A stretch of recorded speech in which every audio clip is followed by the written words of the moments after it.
Hello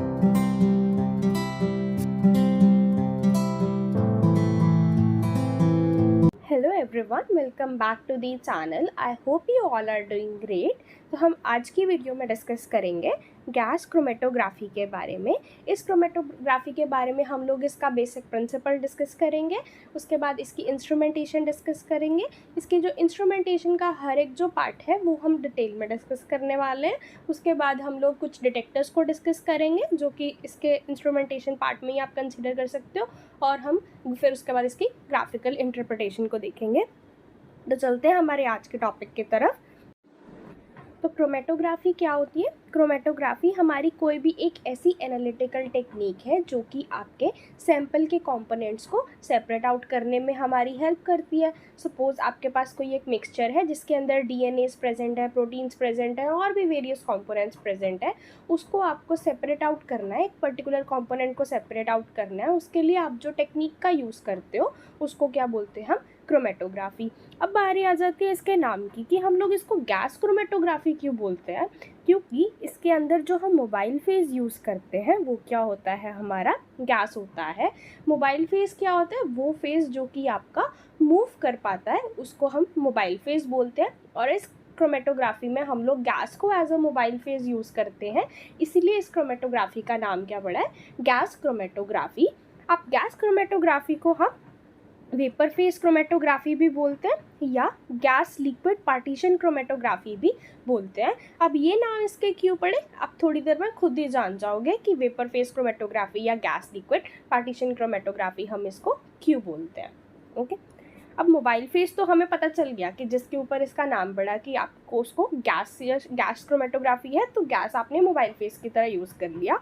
अब हमारे पास बारी आती है स्टेशनरी फेस की। स्टेशनरी फेस हमारा वो फेस जो कि हमारा मूव नहीं करता। वो हमारा क्या हो सकता है? या तो सॉलिड हो सकता है या आपका लिक्विड हो सकता है। तो stationary phase can be your solid और योर लिक्विड। अब बारी आ जाती है कि सैंपल जो हमने सेपरेट आउट करना है उसकी उस सैंपल के अंदर कुछ एक प्रॉपर्टीज़ होनी चाहिए कि जो कि इस पर्टिकुलर क्रोमेटोग्राफी के लिए रिक्वायर्ड है। तो आपका जो सैंपल है वो आपका क्या होना चाहिए? वॉलेटाइल होना चाहिए। वॉलेटाइल का मतलब क्या होता है कि ऐसे कंपोनेंट्स जो कि आपके वेपर फेज में कन्वर्ट हो सकते हैं। सपोज या तो वो गैशियस फेज में ऑलरेडी प्रेजेंट है आपका सैंपल, या अगर आपका सैंपल जो है वो अगर गैशियस फेज में नहीं है, लिक्विड फेज में प्रेजेंट है, तो वो गैशियस फेज में कन्वर्ट हो पाए, यानी कि वो वॉलेटाइल इन द नेचर होना चाहिए। दूसरी चीज़ क्या है? वो आपका थर्मली स्टेबल होना चाहिए, यानी कि वो विथस्टैंड कर पाए हाई टेम्परेचर रेंज को। कि या मान लो कि आपने कोई भी एक कंपोनेंट लिया हुआ है, आप हाई टेम्परेचर उसके ऊपर प्रोवाइड कर रहे हो। मान लो आपके पास लिक्विड ही कंपोनेंट है सैंपल के अंदर जो प्रेजेंट है, उसको आप सैंपल मान लो आपका लिक्विड फेज में, आपने उसको वेपर फेज में कन्वर्ट कर दिया। अब ये नहीं होना चाहिए कि वेपर फेज में कन्वर्ट होने के बाद वो हाई टेम्परेचर रेंज पे वो कंपोनेंट जो है वो फर्दर ब्रेक डाउन हो गया दूसरे प्रोडक्ट्स के अंदर। तो ये चीज़ नहीं होनी चाहिए। वो जो पर्टिकुलर कंपोनेंट है वो विथस्टैंड करना चाहिए आपकी हाई टेम्परेचर रेंज को। ओके, और एक चीज़ और, जब आपके जो सैंपल है वो आपका गैशियस फेज में जा रहा है फ्रॉम द लिक्विड, अगर वो गैशियस फेज में कन्वर्ट हो रहा है तो उसकी एक्टिविटी के अंदर भी कोई भी चेंज नहीं आना चाहिए कि जब वो उसको एक फेज से आप दूसरे फेज में आप उसको लेके आ रहे हो। ओके, अब दूसरी चीज़ आ जाती है नेक्स्ट इज कि हमारे पास अब जो सैंपल के कंपोनेंट्स हैं आप उसको सेपरेट किस बेसिस पे करने वाले हैं? हम वो जो कंपोनेंट्स हैं आपके सेपरेट होने वाले हैं इसी वॉलेटिलिटी के बेसिस पे। तभी हमारा सैंपल क्या होना चाहिए? वॉलेटाइल होना चाहिए, वेपर फेज में वो कन्वर्ट होना चाहिए। तो वॉलेटिलिटी का मतलब भी यही हो गया कि हम लोग इसी इसकी प्रॉपर्टी का यूज़ करने वाले हैं। कोई एक वेपर फेज में प्रेजेंट होगा तो अब कितना ज़्यादा वॉलेटाइल है स्पीशीज़ हमारी, वो उनको आपस में आप कंपेयर करने वाले हो। यानी कि अगर आपके सैंपल के अंदर अलग अलग कंपोनेंट्स प्रेजेंट है, कौन सा कंपोनेंट कितना ज़्यादा वॉलेटाइल है, उसके बेसिस पे आप उसको सेपरेट आउट कर पाओगे कि कोई ज़्यादा वॉलेटाइल होगा, कोई कम वॉलेटाइल होने वाला है। और वॉलेटिलिटी आप डिफाइन कैसे कर सकते हो? क्योंकि आप इसका वेपर फेज कंसीडर कर रहे हो, सैंपल को वेपराइज करवा रहे हैं, तो यानी कि उसके बॉइलिंग पॉइंट की हम लोग बात कर रहे हैं। राइट। तो सैंपल के अंदर कुछ कंपोनेंट्स ऐसे होने वाले हैं जिसका बॉइलिंग पॉइंट ज़्यादा होने वाला, और कुछ कंपोनेंट्स ऐसे होंगे जिनका बॉइलिंग पॉइंट हमारे पास कम होगा। तो उसी चीज़ का हम लोग फ़ायदा उठा के उनको सेपरेट आउट कर पाएंगे। Okay, moving on to the next, that is types of gas chromatography. अब मैंने बताया कि आपके पास स्टेशनरी फेज जो है वो आपका या तो सॉलिड हो सकता है या आपका लिक्विड हो सकता है। उसी के बेसिस पे हम लोग इस क्रोमेटोग्राफी को फर्दर क्लासिफाई करते हैं as your gas liquid chromatography, जिसको आप GLC बोलते हो, या दूसरा होता है आपका GSC, जिसको हम बोलते हैं गैस सॉलिड क्रोमेटोग्राफी। इसके अंदर डिफरेंस कहाँ पे आता है वो चीज़ देखते हैं। आपका जो GSC होता है ना, यानी कि गैस सॉलिड क्रोमेटोग्राफी, इसके अंदर हमारा जो स्टेशनरी फेज, वो फेज जो कि आपका मूव नहीं करता, वो आपका सॉलिड होता है, और आपका जो मोबाइल फेज जो कि फेज मूव कर सकता है, वो आपका गैस ही होता है। दूसरी है जो टाइप गैस लिक्विड क्रोमेटोग्राफी, जिसको आप GLC से डिनोट करते हो, उसके अंदर आपका जो स्टेशनरी फेज होने वाला है वो आपका लिक्विड होने वाला है, और मोबाइल फेज वो तो गैस ही रहता है। अब इस स्टेशनरी फेज में आप सोचोगे कि लिक्विड आप कैसे क्रोमेटोग्राफी में यूज़ कर सकते हो एज स्टेशनरी फेज। उस लिक्विड फेज की हम लोग कोटिंग करते हैं किसी एक सॉलिड सपोर्ट के ऊपर। कैसे करते हैं वो मैं आपको थोड़ी देर में बताती हूँ। अब हम चलते हैं इसकी इंस्ट्रूमेंटेशन की तरफ।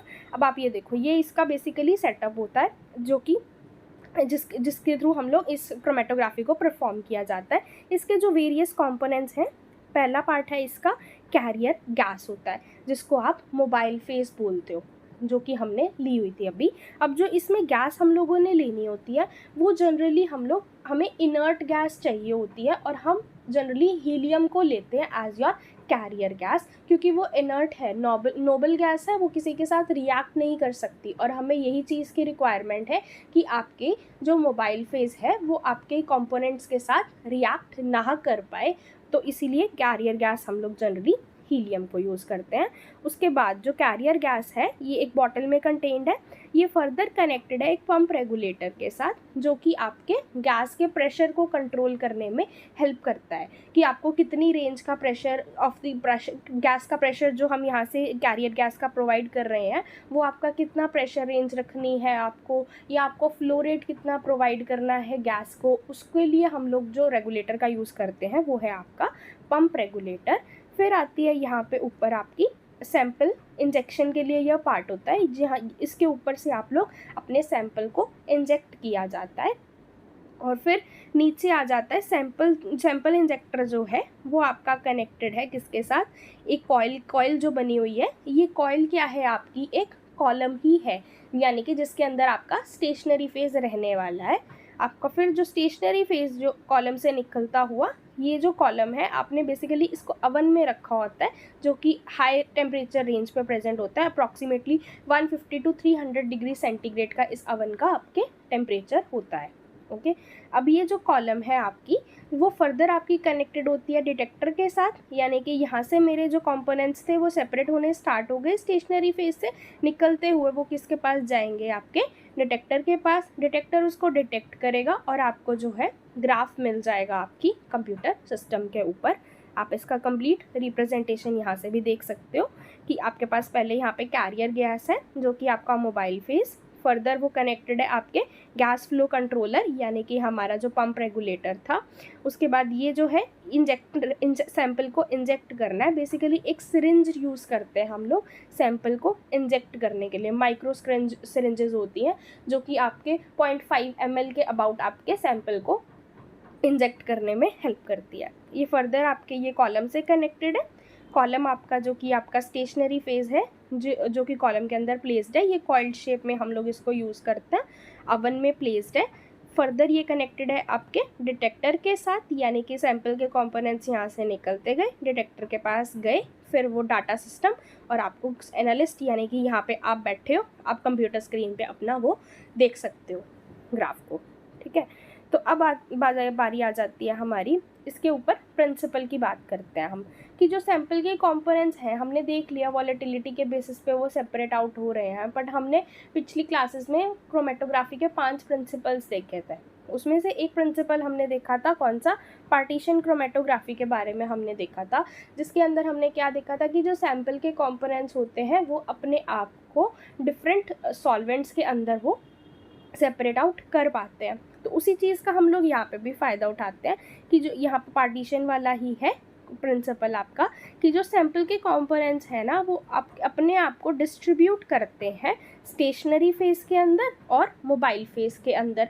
अब क्योंकि मोबाइल फेज़ तो हमने गैस ले ली और स्टेशनरी फेज़ जो है वो आपका हाई टेम्परेचर रेंज पे पड़ा हुआ है, यानी कि आपके ओवन के अंदर वो चीज़ पड़ी हुई है। तो कुछ सैंपल के कंपोनेंट्स ऐसे होने वाले हैं जो कि उनके अंदर भी वॉलेटिलिटी वाला फिनोमेना तो हमें चाहिए कि वो वॉलेटाइल होने चाहिए। तो कुछ ऐसे होंगे जिनका बॉइलिंग पॉइंट ज़्यादा होगा, कुछ ऐसे होंगे जिनका बॉइलिंग पॉइंट कम होगा। तो जो ज़्यादा बॉइलिंग पॉइंट वाले होंगे वो आपकी एफिनिटी दिखाने वाले हैं किसके साथ, स्टेशनरी फेज़ के साथ, क्योंकि स्टेशनरी फेज़ हमारा पहले ही ओवन में पड़ा हुआ है तो उसके ऊपर हाई टेम्परेचर रेंज है। तो आपके जो सैंपल के वो कंपोनेंट्स जो कि हाई बॉइलिंग पॉइंट वाले होंगे वो लोग वो अफिनिटी दिखाने वाले हैं आपके स्टेशनरी फेज़ के साथ, और जो वो दूसरे कंपोनेंट्स जिनका बॉइलिंग पॉइंट आपका कम होने वाला है वो आपके मोबाइल फेज़ के साथ अफिनिटी दिखाएंगे। तो इसी चीज़ का फ़ायदा उठाते हुए मोबाइल फेज़ आपका मूव कर सकता है। तो जो सबसे पहले एल्यूट होने वाले आपके जो कंपोनेंट्स होंगे कॉलम के अंदर से वो आपके मोबाइल फेज़ वाले होंगे, यानी कि वो कंपोनेंट्स जो कि मोबाइल फेज़ के साथ एफिनिटी दिखा रहे थे वो वाले कंपोनेंट्स जो थे वो आपके सेपरेट आउट पहले हो जाएंगे। फिर जो है बाद में आपके स्टेशनरी फेज़ के साथ जो एफिनिटी दिखाने वाले सैंपल के कंपोनेंट्स हैं वो सेपरेट आउट होने वाले हैं, यानी कि उन्होंने अपने सैंपल के कंपोनेंट्स को अपने आप को डिस्ट्रीब्यूट कर लिया, यानी कि पार्टीशन क्रोमेटोग्राफी वाला प्रिंसिपल अपना लिया कि स्टेशनरी फेज़ और मोबाइल फेज़ में वो डिस्ट्रीब्यूट होने लग गए। ओके, नेक्स्ट इज, अब हम इसके जो वेरियस पार्ट्स हमने देखे थे जो कि आपका इंस्ट्रूमेंटेशन में वेरियस पार्ट्स हैं उनको हम लोग वन बाय वन डिस्कस करते हैं। तो सबसे पहला जो पार्ट था हमारा वो क्या था, कैरियर गैस, यानी कि वो मोबाइल फेज़ जो कि आपके सैंपल के कंपोनेंट्स को फर्दर मूव करवाने वाला है। तो वो जो कैरियर गैस है उसकी कुछ एक प्रॉपर्टीज़ हमें देखनी पड़ती हैं कि आप कैसी गैस लेने वाले हो। गैस आपकी इनर्ट होनी चाहिए, ये मैंने पहले भी बताया कि गैस जो है वो हमारे सैंपल के कंपोनेंट्स के साथ रिएक्ट नहीं करनी चाहिए, यानी कि वो इनर्ट आपको चाहिए। ठीक है, दूसरी प्रॉपर्टी क्या है कि वो हाईली प्योर होनी चाहिए, कि कोई इम्प्योरिटीज़ ना प्रेजेंट हो कि जिनका भी हमारे पास ग्राफ के अंदर सिग्नल आने लग गया या कुछ एक वो उसके अंदर हिंड्रेंस क्रिएट करने लग गए हमारे, तो वो चीज़ नहीं होनी चाहिए। गैस जो है आपकी ईजी टू हैंडल होनी चाहिए। नेक्स्ट इज़ कि वो फायर कॉजिंग रिस्क नहीं होना चाहिए उसके अंदर, यानी कि अगर हाइड्रोजन गैस है जैसे हमारे पास, वो क्या होती है आपकी कैच कर सकती है फायर को, तो वो भी इनर्ट गैस की तरह यूज़ की जा सकती है तो इनर्ट वो भी, बट उसको आप नहीं यूज़ कर सकते क्योंकि उसका फायर कॉजिंग रिस्क होता है। और बाकी गैसेस जैसे कि नाइट्रोजन है, आर्गन है, उनको भी यूज़ किया जा सकता है, बट वो एक्सपेंसिव होने के कारण हम लोग उसको यूज़ नहीं करते। तो जनरली हम लोग इसके अंदर हीलियम गैस को ही कंसीडर किया जाता है। तो helium is mostly used as your carrier gas, यानी कि इस सिलेंडर के अंदर क्या प्रेजेंट है, आपकी हीलियम गैस है। अब ये जो गैस है पाइप्स के थ्रू होती हुई आपके जा रही है। यहाँ पे अब किसको इनकाउंटर करने वाली है, प्रेशर रेगुलेटर को। प्रेशर रेगुलेटर क्या करेगा कि आपको देखना है कि आपको कितने प्रेशर रेंज तक अपने गैस को अंदर भेजना है। तो pressure of the carrier gas वो क्या होना चाहिए, अब उसकी रेंज है 10 to 50 PSI की। तो आपने देखना होता है कि आप कितनी रेंज की कैरियर गैस का प्रेशर आप उसमें रखने वाले हो, और आप फ्लो रेट भी इसी के थ्रू डिसाइड करते हो। प्रेशर रेगुलेटर हो गया। उसके बाद प्रेशर रेगुलेटर के बाद हमारे पास क्या आ जाती है, हमारी सैंपल इंजेक्शन, यानी कि आपने सैंपल को अंदर इंजेक्ट करना है कॉलम के अंदर। तो उसको इंजेक्ट करने के लिए ना हमारे पास ये 3 अलग अलग मेथड्स हैं। पहला है स्प्लिट इंजेक्टर, दूसरा है splitless injector, third one is your automated injector. तो हमारा जो फर्स्ट वन है स्प्लिट इंजेक्टर, जैसे कि इसका नाम ही सजेस्ट कर रहा है कुछ ना कुछ एक स्प्लिटिंग कॉज करने वाला है। क्या मतलब है इसको हम देखते हैं अभी कि आपने क्या करा, यहाँ से आप कैरियर गैस भेज रहे थे, कैरियर गैस थी ये आपकी कैरियर गैस। ऊपर से क्या हो रहा है, यहाँ पे एक इंजेक्शन चैम्बर है, यानी कि यहाँ पे कॉलम है जहाँ पे आप उसको भेज रहे हो, ऊपर से क्या करते हो, आप एक सिरिंज यूज़ करते हो जो कि आपके सैंपल को इंजेक्ट करने में हेल्प करती है। सिरिंज के थ्रू आपने इसको इंजेक्ट करा, यहाँ से जो इसको अंदर सैंपल के अंदर आपने अपना सैंपल को कॉलम के अंदर भेजा, इसमें से क्या होता है, कुछ पार्ट तो इसका जो है सैंपल इंजेक्टर से होता हुआ, कुछ पार्ट तो इसका वेस्ट में निकल जाता है, यानी कि एटमॉस्फेयर में। एक पार्ट इसका यहाँ चला जाता है और दूसरा पार्ट इसका कहाँ चला जाता है, कॉलम के अंदर वो चला जाता है। यानी कि आपने कुछ एक सैंपल को भेजा, यानी कि मान लो आपने लिक्विड फेज लेकर आए थे, ये भी हाई टेम्परेचर रेंज पर ही इंजेक्टर वाला पार्ट है, जो ये वाला पार्ट है ये भी हाई टेम्परेचर रेंज पर ही होता है। इस अवन का टेम्परेचर होता है हमारे पास 150 टू 300 डिग्री सेंटीग्रेड टेम्परेचर होता है, और जो ये सैंपल इंजेक्टर होता है इसका टेम्परेचर इससे भी 20 टू 50 डिग्री सेंटीग्रेड टेम्परेचर इसका हाई ही होता है। तो यानी कि आपने इतना हाई टेम्परेचर रेंज पे उसको अंदर आपने इंजेक्ट करा है। उसके बाद आप क्या कर रहे हो कि आपको मान लो लिक्विड फेज में आपका सैंपल प्रेजेंट है, तो वो सैंपल किस में कन्वर्ट हो रहा है, आपका अब गैशियस फेज में कन्वर्ट हो रहा है। तो गैशियस फेज में कन्वर्ट होता हुआ आपने जैसे इसके अंदर डाला, ये आपका क्या है, इंजेक्शन चैम्बर।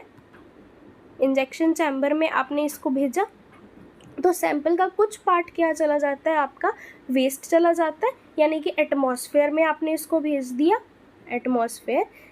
एटमॉस्फेयर में। और कुछ पार्ट किस में चला जाएगा, आपके कॉलम के अंदर, जो कि आपकी डिटेक्शन प्रोसेस को फर्दर कैरी आउट करवाने वाला है। अब ऐसा क्यों हो रहा है कि वेस्ट में क्यों जा रहा है, क्योंकि आपने लिक्विड को गैस में कन्वर्ट करा है, और आपको जो सैंपल रिक्वायर्ड होता है वो बहुत ही स्मॉल अमाउंट में कॉलम के अंदर आपको सैंपल की रिक्वायरमेंट होती है डिटेक्शन प्रोसेस के लिए। इसीलिए हमारा कुछ पार्ट कहाँ चला जाता है, एटमॉस्फेयर में as a waste, and some part of it is going to the column for the further process to be detected. सो ये आपका क्या होता है, स्प्लिट इंजेक्टर, यानी कि आपने सैंपल को इंजेक्ट करा with the help of a syringe in the injection chamber. A part of your sample will be going to the atmosphere as a waste, and the remaining part would be going to your column for the further detection process to be carried out. Okay, तो यानी कि ये हो गया आपका split injector. Next is splitless injector, यानी कि ऐसा आपने सैंपल को इंजेक्ट करा जिसके अंदर यहाँ पे तो कुछ अमाउंट ऑफ दी सैंपल आपका वेस्ट में जा रहा था, पर स्प्लिटलेस इंजेक्टर के अंदर क्या होता है, आपका कोई भी पार्ट आपका वेस्ट नहीं जाता, जितना आपने सैंपल को इंजेक्ट करा है वो आपका किस में चला जाता है, सीधा कॉलम के अंदर। यानी कि no sample is wasted, no sample is wasted, it directly goes to the column,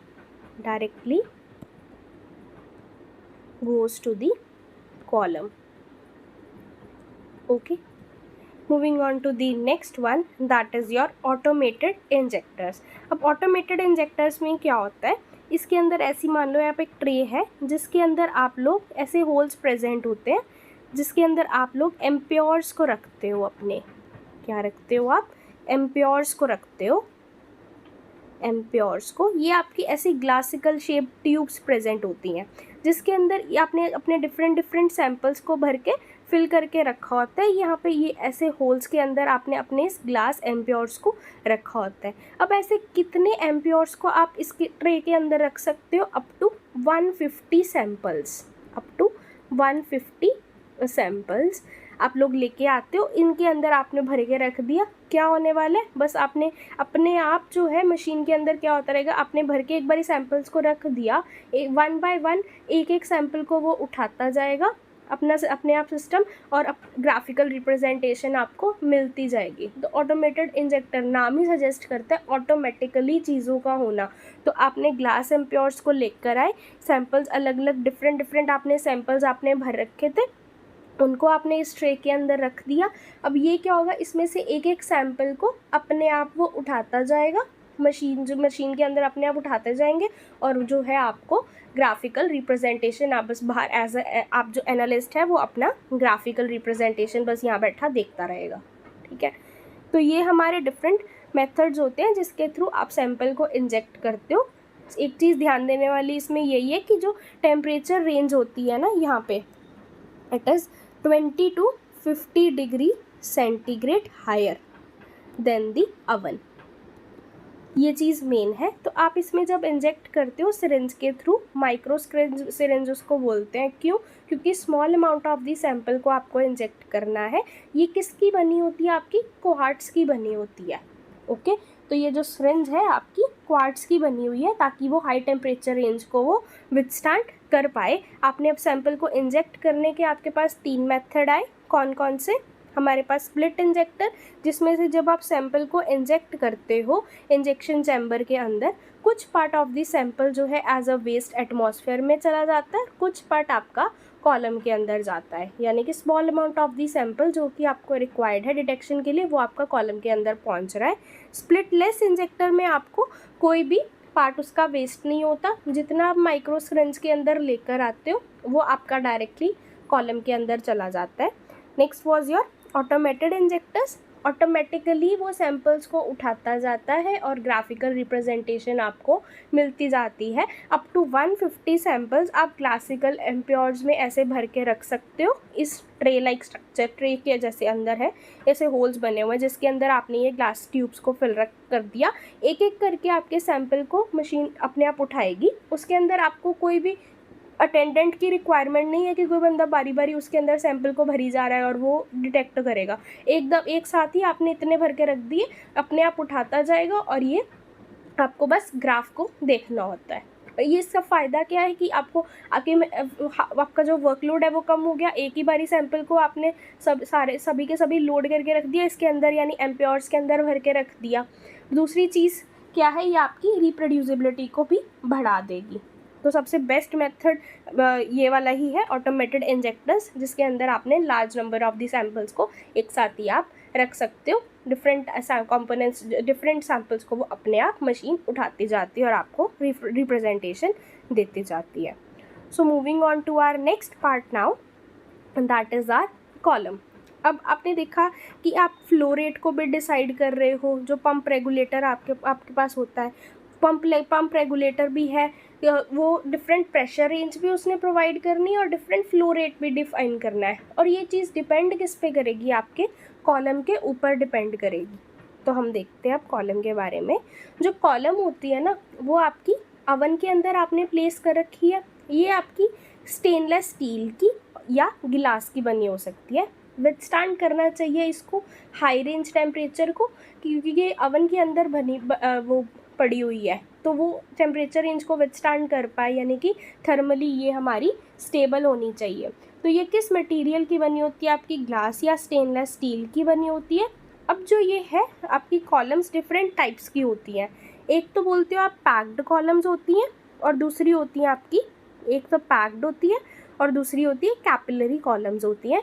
इन दोनों में डिफरेंस किस चीज़ का होता है? इनके बेसिक डायामीटर्स और इनकी लेंथ का डिफरेंस होता है। जो पैक्ड कॉलम्स होती हैं ना, इनका जो डायामीटर होता है, यानी कि ये जो कॉलम्स बनी हुई हैं हमारी, इनका जो डायामीटर है वो 2 to 10 मिलीमीटर्स का होता है। वेयर एज कैपिलरी कॉलम के अंदर इसका डायामीटर कम होता है, 0.2 to 0.5 मिलीमीटर्स का ही सिर्फ इसका डायामीटर होता है। और लेंथ की बात अगर आप करते हो तो लेंथ जो है पैक्ड कॉलम की कम होती है, 1 to 4 मीटर्स तक की इसकी लेंथ होती है। और कैपिलरी कॉलम की लेंथ आपकी ज़्यादा होती है, जो कि 20 to 80 मीटर्स तक की होती है। और सैम्पल होल्डिंग कैपेसिटी हमारे पैक्ड वालों की ज़्यादा होती है, कैपिलरी वालों की कम होती है। बट रेजोल्यूशन की बात अगर आप करते हो ना कि कौन से सैंपल के कंपोनेंट्स की रेजोल्यूशन पावर किसकी ज़्यादा है कि अच्छे से जो सेपरेट आउट कर पाए, वो आपकी कैपिलरी कॉलम की ज़्यादा एफिशिएंसी होती है, पैक्ड वालों की कंपैरेटिवली कम होती है। तो यही जो है आपके पास जो ये कॉलम्स बनी होती हैं, इन्हीं को आप क्या करते हो? कॉइल कर देते हो और इस कॉइल ट्यूब की फॉर्म में आपने इसको रखा हुआ है। तो ये आपके डिपेंड, यानी कि जो फ्लो रेट आ रहा था आपके कैरियर गैस का, वो इसके अंदर ही जाना है। तो वो चीज़ आपके कॉलम के ऊपर भी डिपेंड करने वाली है कि आपने कितने फ्लो रेट से आप गैस को इंजेक्ट करने वाले हो। तो वो अगर आपने पैक्ड कॉलम लिया हुआ है या कैपिलरी कॉलम लिया हुआ है, यानी कि उसके डायामीटर कितना है, उस जो ये ट्यूब लाइक स्ट्रक्चर बना हुआ है, ये इसका जो डायामीटर है, ये कितना डायामीटर से होना, कितना डायामीटर है आपके कॉलम का, उसके ऊपर आपका फ्लो रेट भी डिपेंड करने वाला है। Okay, so this is about the columns, जो कि आपके ग्लास या स्टेनलेस स्टील के बने होते हैं, और वेरियस जो इनकी दोनों टाइप्स है। इसकी जो बेसिक प्रॉपर्टीज़ हैं वो यही है कि वो विथस्टैंड कर पाए हाई टेम्परेचर रेंज को, ताकि वो ना हो पाए, डिस्टॉर्ट ना हो जाए वो, ठीक है। Next is about your stationary phase. Stationary phase, अब आपने जो ट्यूब लाइक स्ट्रक्चर आपका बन गया है उसके ऊपर आपने, यानी ये कॉलम बन गया आपका, अब कॉलम के अंदर क्या, हम पहले भी हमने क्रोमेटोग्राफीज में देखे, कॉलम के अंदर हम किसको रखते हैं, स्टेशनरी फेज को। तो स्टेशनरी फेज या तो आपका सॉलिड हो सकता है या आपका लिक्विड हो सकता है। तो जनरली हम लोग लिक्विड को ही as a stationary phase use किया जाता है, जिसको हम लोग यूज़ कैसे करते हैं, आप एक वो लेके आते हो, सपोर्ट लेके आते हो, यानी कि ये मान लो आपका कॉलम प्रेजेंट है, इसके अंदर क्या प्रेजेंट है, ये कुछ एक इनर्ट मटेरियल डाला हुआ है जो कि सपोर्ट की तरह एक्ट करता है। इसके ऊपर जो है आपने अपने स्टेशनरी फेस की कोटिंग की होती है, ये ऐसे, ये लिक्विड है, ये आपका लिक्विड मटेरियल आपने कोट करा हुआ है जो कि एज अ स्टेशनरी फेज अब आपका एक्ट करने वाला है। तो जनरली हम लोग लिक्विड को यूज़ करते हैं, जो लिक्विड वो ये भी अब आपका कॉलम जो है, कॉलम आपका अवन के अंदर प्रेजेंट है, उसके ऊपर ही आपका स्टेशनरी फेज लगा हुआ है, तो ये भी विथस्टैंड करना चाहिए हाई टेम्परेचर को, क्योंकि अवन के अंदर प्रेजेंट है ये, तो हाई टेम्परेचर रेंज को विथस्टैंड कर पाए, इसीलिए हम लोग जनरली क्या यूज़ करते हैं, सिलिकॉन ग्रीस को जनरली हम लोग यूज़ किया जाता है as a liquid stationary phase. इसकी कुछ प्रॉपर्टीज़ हैं क्या, कि वो इनर्ट होना चाहिए, कि कंपोनेंट्स हैं इसके साथ रिएक्ट ना कर जाए, बॉइलिंग पॉइंट स्टेशनरी फेज का हाई होना चाहिए। क्यों हाई होना चाहिए, अवन में आप इसको रख रहे हो तो वो डीकम्पोज ना हो जाए किसी दूसरे प्रोडक्ट्स के अंदर, इसीलिए उसका बॉइलिंग पॉइंट हाई होना चाहिए। नेक्स्ट इज़ थर्मली स्टेबल, वही बात आ गई। Next is it should be easily available, आपको मार्केट से ईजिली अवेलेबल ये चीज़ होनी चाहिए। तो ये कुछ प्रॉपर्टीज़ हैं आपके स्टेशनरी फेज की। नेक्स्ट इज़ अब आपका क्या हो, तो अब हमने देख लिया है कि हमने कैरियर गैस हमारी मोबाइल फेज आ रही थी, पंप रेगुलेटर का क्या काम होता है वो भी हमने देख लिया, सैंपल आपने इंजेक्ट कैसे करना है वो मेथड्स हमने देख लिए। नेक्स्ट इज़ कॉलम, हमने कैसे कॉलम हमारा जो था वो भी हमने देख लिया है। स्टेशनरी फेज जो कि कॉलम के ऊपर आपने प्रोवाइड करनी है वो भी आप देख चुके हो।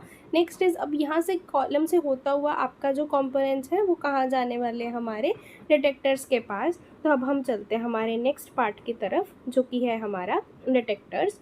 तो डिटेक्टर्स जो है, यानी कि आपके सैंपल के कंपोनेंट्स अब सेपरेट आउट होते हुए कॉलम से बाहर निकल रहे हैं, उसको डिटेक्टर से पास आउट होना है। डिटेक्टर्स हमारे जो है वो दो टाइप के हैं, एक तो है डिस्ट्रक्टिव डिटेक्टर्स और दूसरे क्या हैं आपके non destructive type of the detectors, non destructive and this one is your destructive. अब इसका नाम से थोड़ा सोचने की कोशिश करते हैं कि डिस्ट्रक्टिव टाइप का मतलब क्या होता है।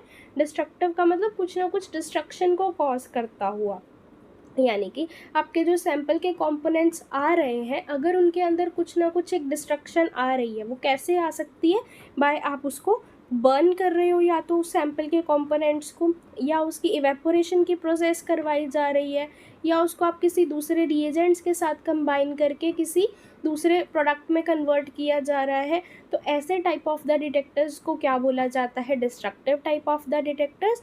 और इनके कुछ एक जो एग्जांपल्स हैं हमारे पास वो है flame ionization detectors, mass spectrometry, electrolytic conductivity detectors, atomic emission detectors and nitrogen phosphorus detectors. ये कुछ टाइप्स ऑफ द डिटेक्टर्स हैं जो कि जिसके अंदर आपके सैंपल के जो कंपोनेंट्स निकल के आ रहे हैं उनके अंदर जो हम प्रोसेसेस करवाई जाती हैं वो कुछ ना कुछ आपके कंपोनेंट की डिस्ट्रक्शन को कॉज करते हैं, उनको क्या बोला जाता है, destructive type of the detectors. और जो दूसरे टाइप ऑफ द डिटेक्टर्स हैं हमारे पास जो कि है नॉन डिस्ट्रक्टिव, तो उसके अंदर हमारे जो कंपोनेंट्स हैं उनके अंदर कोई भी चेंजेस नहीं लाई जाती, जो कंपोनेंट निकला है उसको एज इट इज़ ही डिटेक्ट किया जाता है, राइट, कि no transformation of the analyte takes place, there is direct determination. और ऐसे टाइप ऑफ द डिटेक्टर्स के एग्जांपल्स क्या है हमारे पास, UV visible detectors, thermal conductivity detectors, electron capture detectors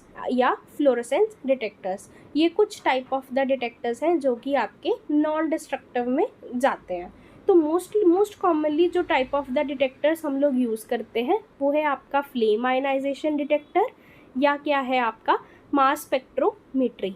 जब आपने गैस क्रोमेटोग्राफी के अंदर अगर हम मास स्पेक्ट्रोमेट्री का यूज़ करते हैं ना, तो उस क्रोमेटोग्राफी को बोला जाता है GCMS, जिसका मतलब है गैस क्रोमेटोग्राफी मास स्पेक्ट्रोमेट्री, यानी कि उसके अंदर टाइप ऑफ डिटेक्टर्स जो इन्वॉल्व हैं गैस क्रोमेटोग्राफी के बाद, वो आपकी मास स्पेक्ट्रोमेट्री है।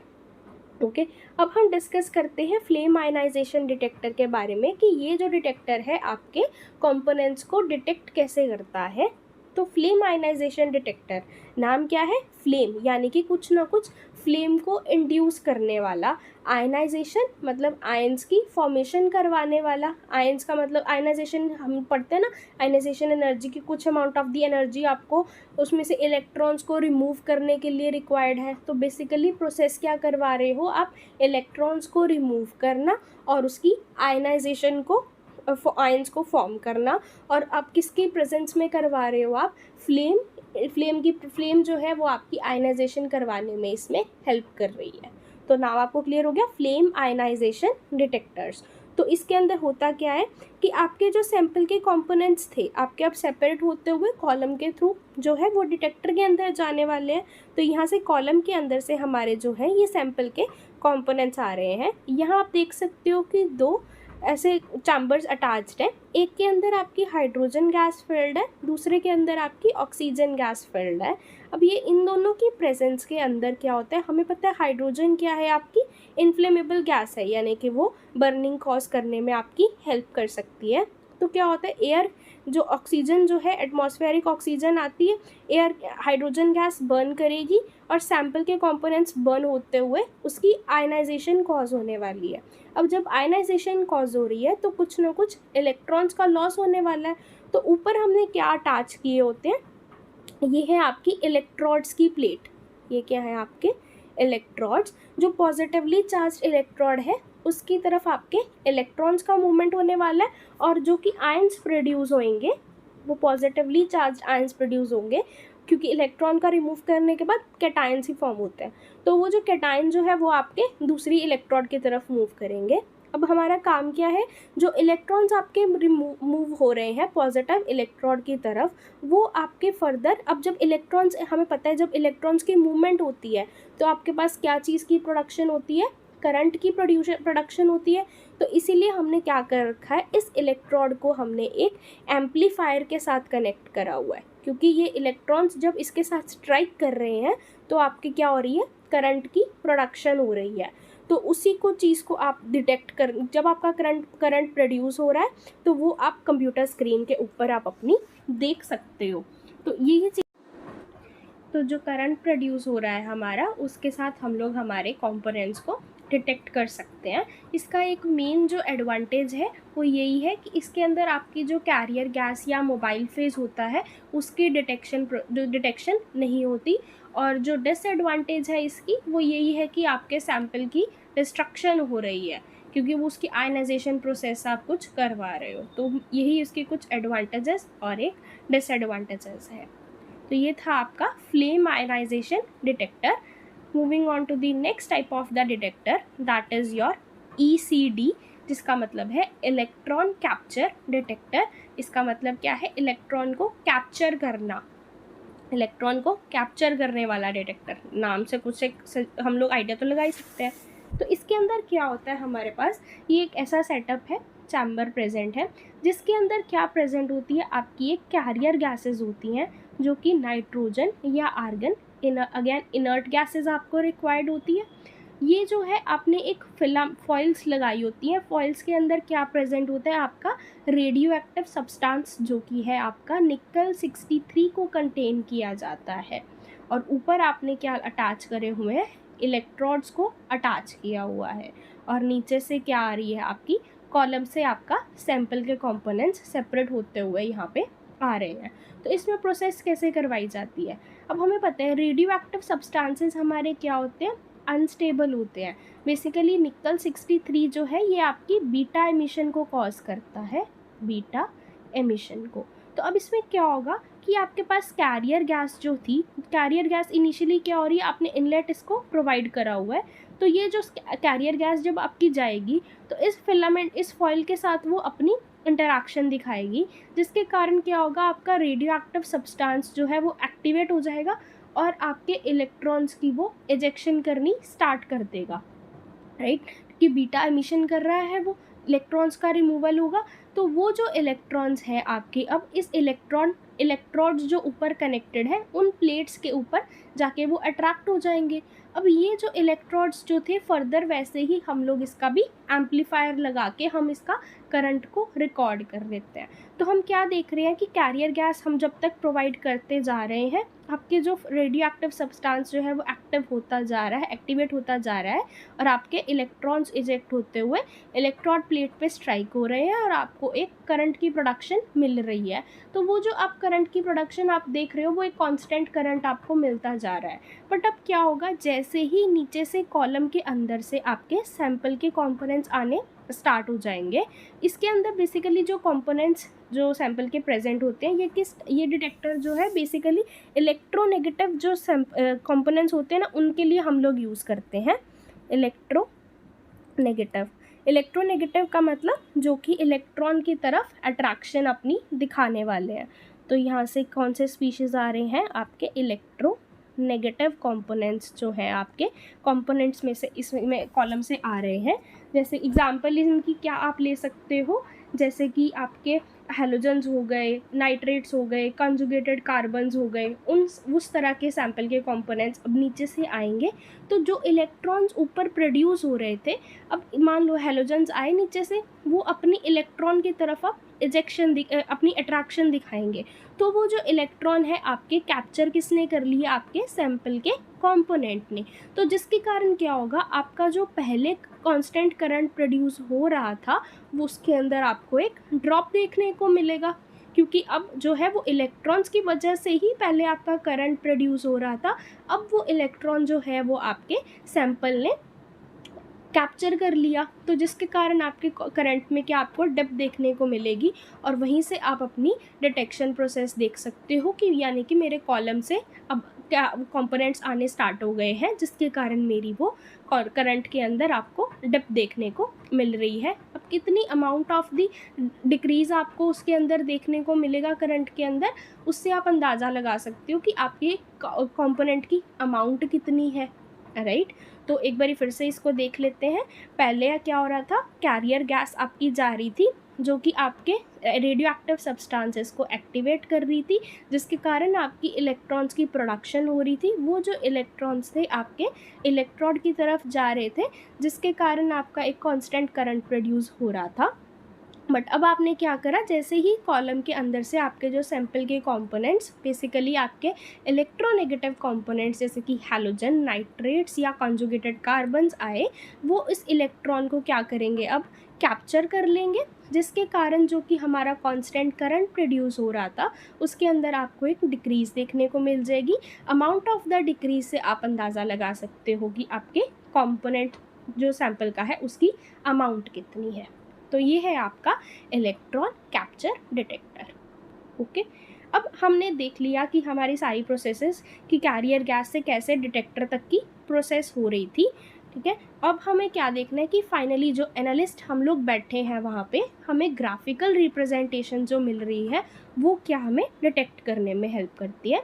ग्राफिकल इंटरप्रिटेशन देखते हैं। ग्राफ जो होता है वो आपका इंटेंसिटी वर्सेस रिटेंशन टाइम होता है। रिटेंशन टाइम क्या होता है, वो टाइम जिसके लिए आपका सैंपल के जो कंपोनेंट्स हैं वो कॉलम के अंदर रहते हैं, यानी कि टाइम जिसके अंदर उसने एंटर करा कॉलम के अंदर, और टाइम वो जब कॉलम के अंदर कॉलम से बाहर निकलता है, जितने टाइम के लिए आपके सैंपल के कंपोनेंट्स जो है कॉलम के अंदर रहते हैं उसको क्या बोलते हो आप, रिटेंशन टाइम बोलते हैं। तो आपका ग्राफ अब ग्राफिकल रिप्रेजेंटेशन इसकी देखते हैं। तो क्या हो रहा है कि पहले हमारे कैरियर गैस से होते हुए, कैरियर गैस से पास होता हुआ ये सब कुछ हो गया। यहाँ पे कंपोनेंट्स जब सेपरेट आउट होने की बारी आती है तो हमें पता है वॉलेटिलिटी के बेसिस पे कंपोनेंट्स ने सेपरेट आउट होना है।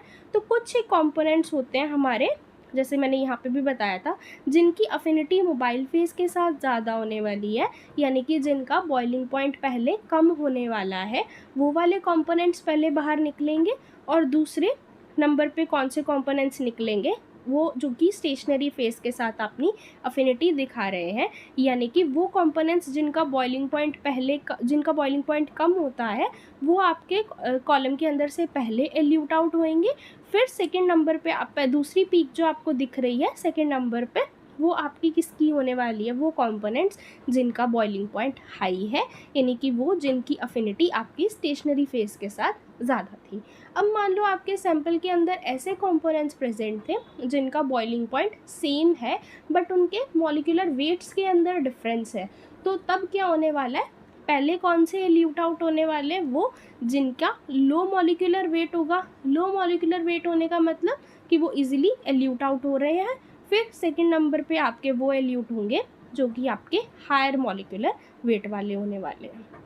ओके, तो important thing is the first peak किसकी आने वाली है, लो बॉइलिंग पॉइंट वाले या लोअर मॉलिक्यूलर वेट वाले। सेकंड पीक आपको दिखने वाली है हाई बॉइलिंग पॉइंट वाले स्पीशीज़ या हायर मॉलिक्यूलर मास वाले स्पीशीज़ की।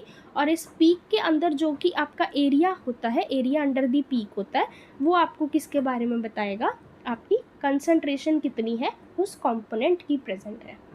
ओके, अब आपने देख लिया कि आपके पास ये वाले पीक्स जो थी वो आपकी आ रही थी। अब आप उसके अंदर से एरिया भी आपने फाइंड आउट करके उसकी अमाउंट को फाइंड आउट कर लिया, बट अगर आपको फाइंड आउट करना है कि कौन सा type of the component present है, तो उसके लिए आप किस चीज़ का यूज़ करोगे, आप यूज़ करने वाले हो तब रिटेंशन टाइम का। ये जो टाइम है, मान लो ये पहले वाला कंपोनेंट ने इतना टाइम पीरियड उसने लिया, तो मान लो आपको इतना रिटेंशन टाइम आपने इसका नोट डाउन कर लिया, मान लो ये 3 सेकेंड या 3 मिनट का टाइम आता है यहाँ पे। तो ये जो टाइम है ना, ये हमारे पास लिस्टेड होते हैं, एक बुक बनी हुई है जिसके अंदर आपके सभी कंपोनेंट्स का रिटेंशन टाइम नोट किया गया है। तो उसके साथ आप इसका कंपैरिजन कर सकते हो कि ये पर्टिकुलर टाइम जो मेरा रिटेंशन टाइम में आ रहा है कि किस कंपोनेंट को रिस्पॉन्ड कर रहा है, तो उसके साथ हम ये भी डिटेक्ट कर सकते हैं कि हमारे सैंपल के अंदर कंपोनेंट्स कौन से प्रेजेंट है। Okay, so this is all about our gas chromatography. एक बार फिर से हम इसको रिकॉल कर लेते हैं। सबसे पहला स्टेप, आपकी कैरियर गैस यानी कि मोबाइल फेस इनर्ट गैस आपको लेनी है, जो कि हम लोग मोस्टली हीलियम को यूज़ करते हैं। अब ये जो गैस है अंदर जाते हुए पाइप के थ्रू पंप रेगुलेटर के अंदर जाएगी, जो कि आपके प्रेशर को डिसाइड करेगी कि कितने प्रेशर की गैस को आपने अंदर भेजना है या आपके फ्लो रेट को कितना रखना है। वो आपका डिपेंड करेगा आपकी कॉलम की शेप के ऊपर। ओके, अब नेक्स्ट स्टेप जो था आपका सैंपल को इंजेक्ट करने वाला। सैंपल को इंजेक्ट करने के लिए आपने डिफरेंट मेथड्स को देख लिया, स्प्लिट इंजेक्टर, स्प्लिटलेस इंजेक्टर और ऑटोमेटेड इंजेक्टर्स। अब ये जो होता हुआ सैंपल इंजेक्ट होता हुआ आपकी अब कॉइल्ड शेप्ड कॉलम के अंदर जाएगा, जो कि हमारी अवन के अंदर प्लेस्ड है। अब यहाँ से कॉलम के अंदर जो कंपोनेंट्स थे मेरे, वो सेपरेट आउट होने वाले हैं ऑन द बेसिस ऑफ उनके बॉइलिंग पॉइंट वाले। सबसे पहले एल्यूट आउट होने वाला कौन सा कंपोनेंट होगा, जिसका बॉइलिंग पॉइंट आपका कम होने वाला है, या अगर बॉइलिंग पॉइंट सेम है उनके, तो सबसे कम मॉलिक्यूलर वेट वाला जो है कंपोनेंट पहले पास आउट होगा। वो किस में जाएगा, आपके डिटेक्टर में जाएगा। डिटेक्टर्स भी हमने देख लिए दो टाइप के, डिस्ट्रक्टिव, नॉन डिस्ट्रक्टिव। उसमें से हमने फ्लेम आयनाइजेशन और इलेक्ट्रॉन कैप्चर डिटेक्टर को भी देखा। अब डिटेक्टर उसको डिटेक्ट करने वाला है और ग्राफिकल रिप्रेजेंटेशन आपको इसकी मिलने वाली है। पीक्स जो है वो पहली लो बॉइलिंग पॉइंट वाली, नेक्स्ट वाली हाई मॉलिक्यूलर वेट वाली आपको मिलने वाली है। Okay, so this is all about your gas chromatography. I hope आपको गैस क्रोमेटोग्राफी समझ आई होगी। So thank you so much for watching. अगर फिर भी कोई आपको डाउट रह जाता है तो आप कमेंट सेक्शन में उसको मेंशन कर सकते हो, मैं उसको सॉर्ट आउट करने की ज़रूर ट्राई करूँगी। सो अगर आपको वीडियो अच्छी लगी हो तो उसको लाइक ज़रूर करो और चैनल को सब्सक्राइब ज़रूर करना।